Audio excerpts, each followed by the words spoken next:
What does it take for someone to sparkle and shine as a man? What does it take for a man to be successful in front of an audience? What is necessary for a man when he's having conversations with another man to be in a business relationship with that man? If women want equality, why are you not having those kinds of discussions with women?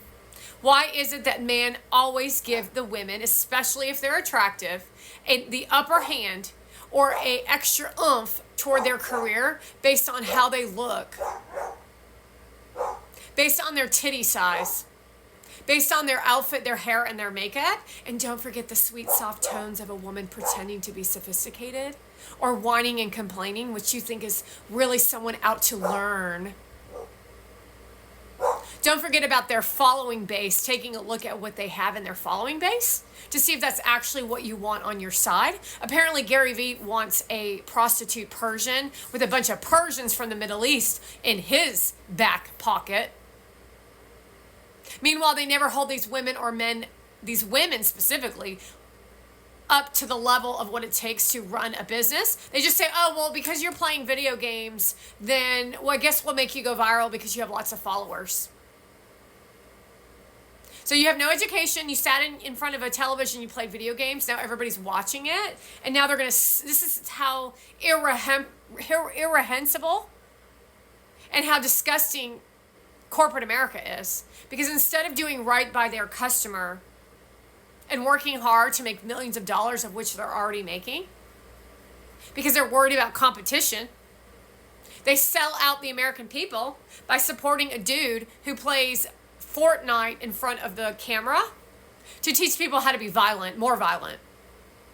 And then say, what do you mean? We were just doing our job to entertain and market our product.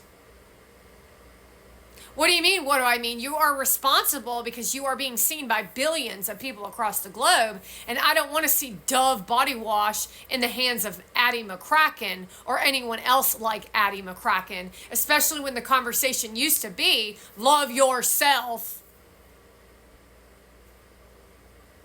Now you never want to buy Dove products again because of the ads that these people have put out. Well, it's all about seduction. So no longer can we take showers, go to work regularly, live in a grounded experience of life. Everything's erotica while men and women are showing off their diamond rings and how they're in a yacht and a jet. And then they're going to travel to the wellness oasis and talk about meditation and their practice of mindfulness. While they talk about how their wonderful lives and the joy and happiness and how life is so wonderful for them. And then you have to look at the good side of everything. While they're literally fucking evil, miserable as shit and downplaying the world's problems because they get paid to do this for a living. And then the men just say, oh, well, I'll hire her because she hypnotizes the audience, disrespects them, and I'm cool with that as long as I'm making fucking money, they said. The fact that you cannot hone in on your own lid. Understand what I mean by that? That means having a moral compass of ethics and morals to know that natural law and doing the right thing by people is more important than any fucking stupid dream that you got in your fucking head. Oh, I know, but you think life is all about you, don't you? You think that. And that means you don't care about how it affects other people. And then you go by looking at the likes and the loves and the shares. And then you take no responsibility on how you're directly causing WAR in the Ukraine and in Israel and in Russia. And those people's lives are being disrupted daily. And our lives are on the line because you've brought in a Persian to disrespect the American people while Hamas and Hezbollah are trying to terrorize all of us here in this country by bringing Palestine in our faces. But you're going to share with us a mocktail made with watermelon as you talk about the debate and go to the U.S. Capitol to disrespect the country because you're trying to overthrow the continent so that you Persian can stand in front of a crowd and say, I like to eat carrots. And that was your dream, wasn't it? The same thing the Shah was dreaming of. No patience. All happened in 4, 5, 6 years. Saying that you have a fake degree, saying that you had a fake job, saying all kinds of nonsense and bullshit where everybody just nodded their head and said, yeah, well, none of you did your fucking background checks or your research. Well, none of you did your background checks or your research. Not to mention, it's fucking clear in front of your goddamn face. The bitch doesn't know shit about pharmacy.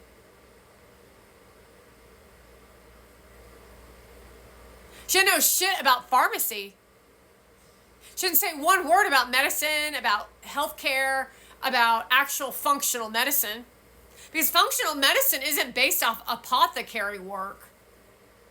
Although those from that foreign country over there like to think that. However, all these foreigners are now coming over into our land, causing us to have all these medical problems, especially since those people are your doctors that you trained and you taught. And then Big Pharma went up to them and said, hey, do you want to make some more money and go on some trips? And they said, yeah, well, what do I have to do? Well, you have to sell this. Here are some free samples.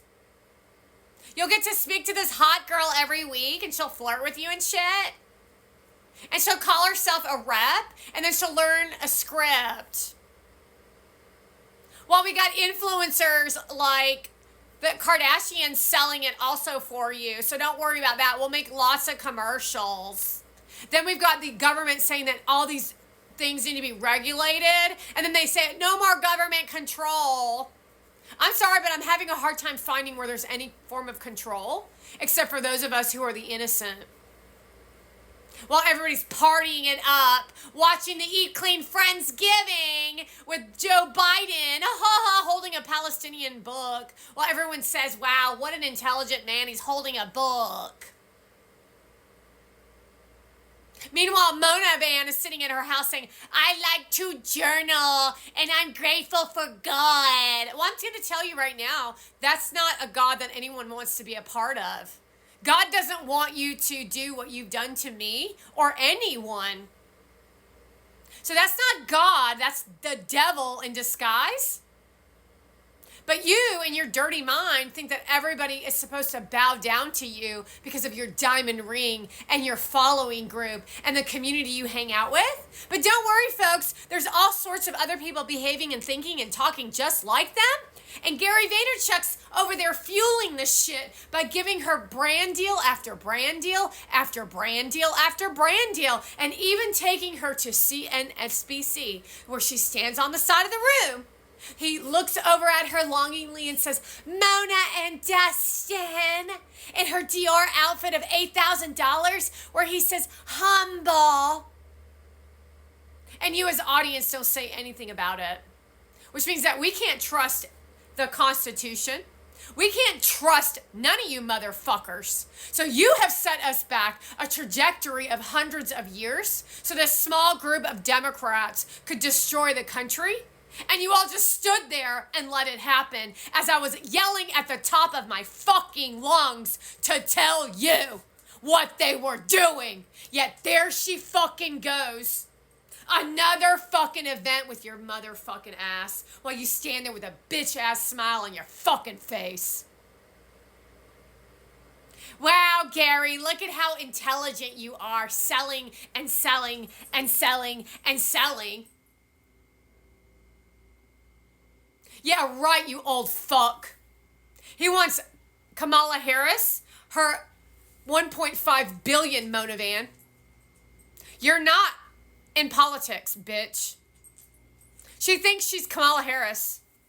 Mona Van thinks she's the vice president of the United States of America.